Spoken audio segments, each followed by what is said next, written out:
मेरा नाम गौरवजीत सिंह है। मैं वैसे पेशे से टीचर भी हूँ और किसान भी हूँ। तो जी सर। ये बताइए सर, आप कहाँ के रहने वाले हैं? सर मैं संगरूर का रहने वाला हूँ। संगरूर के रहने वाले? जी सर। कोरोना का काल चल रहा है ना? Yes sir. और कोरोना फैलने का डर है, लेकिन फिर भी किसान इतनी बड़ी संख्या में यहाँ पे इकट्ठा हैं। सरकार के तमाम दावों के बावजूद ये कह रहे हैं कि एमएसपी खत्म हो जाएगा, ये कह रहे हैं कि एमएसपी अगर रहेगा भी तो हमें रेट नहीं मिलेगा, लेकिन सरकार कह रही है कि कॉम्पिटिटिव प्राइसिंग हो जाएगी, बड़ा व्यापारी आएगा, आपसे खरीदेगा, आपके मुंह मोले दाम पे वो सामान ले जाएगा।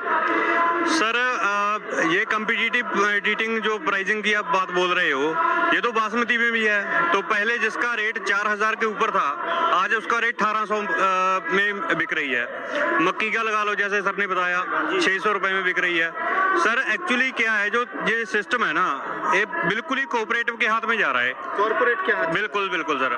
सर इसमें एक और भी है, जैसे पहले डेमोक्रेसी होती थी, आम लोगों की बात होती थी, यहाँ से ही चलता था, पर अब सिस्टम बिल्कुल उल्टा हो गया है। इस सिस्टम में पहले मतलब जो कारपोरेट सेक्टर है ये गवर्नमेंट को चलाता है, और गवर्नमेंट हमारे ऊपर वो सभी चीजें लाद देती है जिसका कारपोरेट को फायदा हो, मगर आम लोगों को कोई फायदा ना हो। सरकार ऐसा क्यों करेगी फिर? क्योंकि वोट बैंक इस देश में सबसे बड़ा वोट बैंक किसानों का है, कॉर्पोरेट का तो वोट बैंक नहीं है उतना बड़ा, तो सबसे बड़े वोट बैंक को क्यों नाराज करना चाहेगी सरकार? सर वोट बैंक जो है वो तो खरीदा जाता है ना। बिल्कुल जो बात है बिल्कुल उल्टी पड़ चुकी है। मतलब अभी कोई भी आप देख लो, एक जैसे आम चुनाव भी हो, एक शराब की बोतल पे आम कोई भी आदमी बिक जाता है, 500 बिक जाता है, 1000 पे।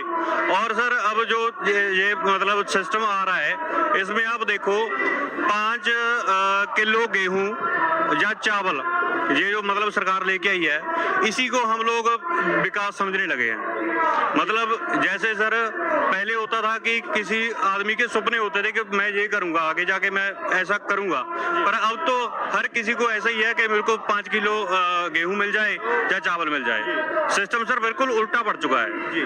एक सवाल और है, उसके बाद मैं महाराष्ट्र के किसानों के बारे में भी बात करूंगा।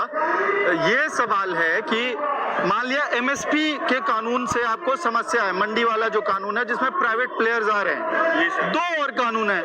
एक कानून बात करता है कॉन्ट्रैक्ट फार्मिंग की, दूसरा कानून जो एसेंशियल कमोडिटीज एक्ट जिसको कहते हैं अंग्रेजी में, तो उससे आपका क्या संबंध है? क्योंकि वो तो कॉर्पोरेट या जो बड़ी कंपनियां हैं वो स्टॉक चाहे जितना कर सकती है कर ले, तो उससे आपका क्या विरोध है, किसानों का क्या विरोध है उसमें? सर इसमें जैसे मोगा में एक साइलो बना हुआ अडानी ग्रुप का, वहाँ पे ट्रैक्टर वाली सीधी जाती है, वहाँ पे जो गेहूं है या जो भी फसल है वो अपनी मतलब स्टोर करते हैं। तो ये सर इसमें मैं एक एग्जांपल देना चाहता हूँ, जैसे प्याज है, प्याज महाराष्ट्र में सारे का सारा वो स्टोर कर लेते हैं। जब वो स्टोर हो जाता है तो अपनी मनमानी कीमत पे उसको बेचते हैं। तो किसान से खरीदते क्या रेट है? 50 पैसे प्रति किलो, और बेचते क्या रेट है? 50 रुपए से ऊपर। सर देखो ना, तो वो जो कारपोरेट है बिल्कुल उसने सिर्फ एक गोडाउन बनाया और कुछ नहीं बनाया, सिर्फ स्टोरेज फैसिलिटी दी है। 6 महीने तक एक फसल के ऊपर मरता कौन है? जब मेहनत कौन करता है? किसान करता है। वो सिर्फ क्या करते हैं, मंडियों से उठाओ, जब उनके घर से, अब तो ये मतलब जो बिल आ गया है, ये बिल्कुल उनके घर से जब पैरेलल एक प्राइवेट मंडियां हो जाएंगी, वहां से वो उठाएंगे, उठा के वो अपने मनमाने तरीके से, संगरूर में एक बन रहा है, छाजली में बन रहा है, जगह जगह पे अपने ये साइलो बना रहे हैं सर। तो जब सारा मतलब कंट्रोल ही उनके हाथ में हो जाएगा तो किसान के पास क्या बचेगा? पहले ये था 100 क्विंटल था, ये 100 क्विंटल था। इसलिए एसेंशियल कमोडिटीज एक्ट से भी समस्या है। कॉन्ट्रैक्ट फार्मिंग से अगर कोई मुझे यहाँ समझा पाए, कॉन्ट्रैक्ट के फार्मिंग से क्या समस्या है, क्या दिक्कत है? देखिए कॉन्ट्रैक्ट आप नाम भी बता दीजिएगा अपना और कहाँ से हैं? मैं दर्शन सिंह, ब्लॉक प्रधान दड़बा, डिस्ट्रिक्ट संगरूर, गांव मेरा शादी हुई है। 3 रुपये किलो, 4 रुपये किलो, 80 रुपये किलो भरावो अपने खरीदे है। और सिस्टम का हिस्सा और सिस्टम जो मध्य प्रदेश बिहार साडे किसानों ਨੂੰ 22 ਸਤੰਬਰ 2020 ਦੀਆਂ ਤਸਵੀਰਾਂ ਜੀ ਇਹ, ਤੇ ਸਾਨੂੰ ਸਾਰਿਆਂ ਨੂੰ ਰਲ ਮਿਲ ਕੇ ਇਸ ਜਿਹੜੇ ਆਰਡੀਨੈਂਸ ਹੈਗੇ ਇਹਨਾਂ ਦਾ ਵਿਰੋਧ ਕਰਨਾ ਪਊਗਾ।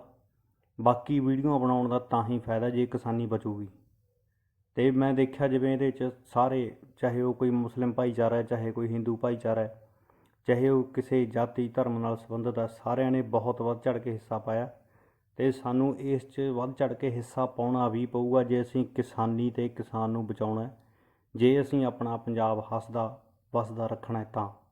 ਬਾਕੀ ਆਰਡੀਨੈਂਸਾਂ ਬਾਰੇ ਤੁਹਾਨੂੰ ਸਾਰਿਆਂ ਨੂੰ ਪਤਾ ਹੀ ਹੋਊਗਾ, ਜੇ ਨਹੀਂ ਪਤਾ ਤਾਂ ਉਹ ਪਤਾ ਕਰਨਾ ਆਪਣਾ ਫਰਜ਼ ਬਣਦਾ ਹੈ। ਇੰਨੀਆਂ ਗੱਲਾਂ ਨਾਲ ਹੀ ਸ਼ੁਕਰੀਆ ਜੀ, ਮਿਹਰਬਾਨੀ।